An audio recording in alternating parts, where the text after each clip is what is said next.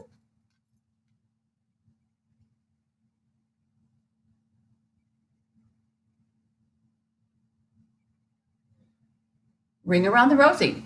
Ring around the rosy, pocket full of posy, ashes, ashes, we all fall down. That actually was a song. It wasn't a children's song back then, but it was a song that people would sing during the Dark Ages, during the medieval period, because it would be "Ring Around the Rosie." And there's some legend to this. Sometimes people would be referring to the rings because they might get open sores, and they might have rings in circular, like sores around their body that were kind of in circles.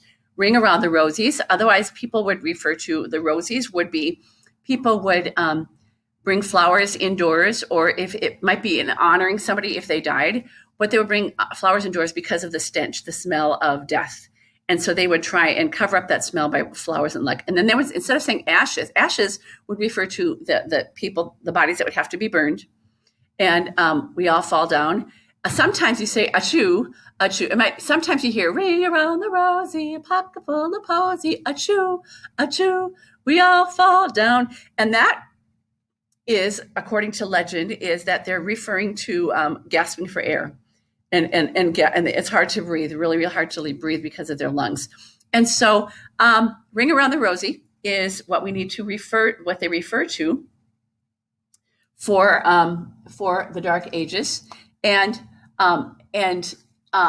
monophony is one word that also we talked about, or that will be talked about in review thing. Mono means one, like monocle is sometimes you see presents of old, or pictures of old presidents, and they just have one glass, one lens, and like on a chain or something, like on a lanyard or something, like a little chain, because they have one eye that needs has to have glasses, but the other doesn't. And so they would use that, and that's called a monocle because there's one lens to it. Monochrome, it means one color.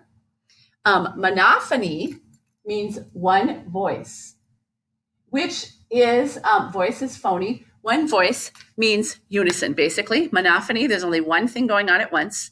One voice, it could be 50 people, it could be 100 people, but they're all singing the same part. So that's called monophony. Now, there's lots and lots of different terms going on with this, and I am going to leave it at that today. This is what we're talking about. I'm going to play that song one more time so you can now look at these characteristics of this Gregorian chant, the music, and see if you can hear the things that we just talked about. I just made a list of things that are going on with that music. See if you can hear it. A cappella, unison,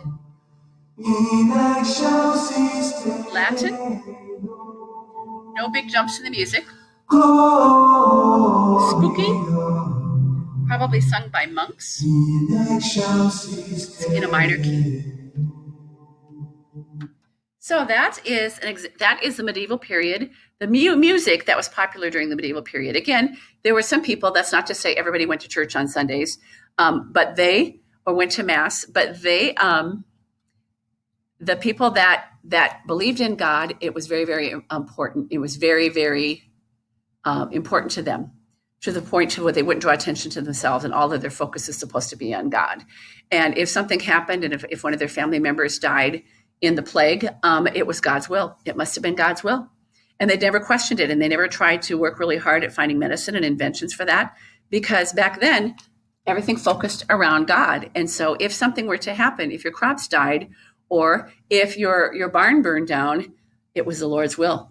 God must have a reason for it, because he allowed it to happen. So not every generation believes in stuff like that. I mean, then later on in the different periods of history, they started looking more at science, and they started looking for medicine, and they tried to invent and create ways to solve these problems. That in the medieval period, they didn't work too hard at solving the problems. They just looked at them like, this is my lot in life. I'm just meant to be my husband dying. I mean, that's what's supposed to be. That's what's supposed to happen. That's something must have happened. God is allowing that in my life. And so other periods later in history that we're not even going to talk about, they said, okay, let's figure this out. I mean, let's get our heads together, and let's figure out some medicine for this. And let's figure out why there was a plague. And a lot of people seem to think that it came from the Middle Eastern countries, like from China. There were ships coming back and forth, trading spices and trading things that back and forth, and that some people feel that there were rats on those ships that had this germs and these viruses. And when they came off, they landed in Europe, they crawled off of the ships, and they infected the towns.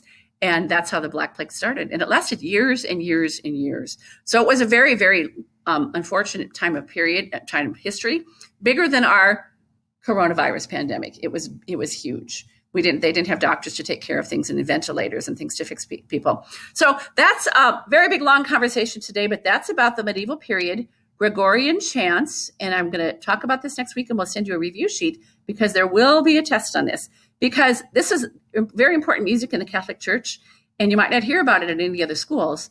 And so this is why we take the time to talk about this in 8th grade. Talk to you later. Bye.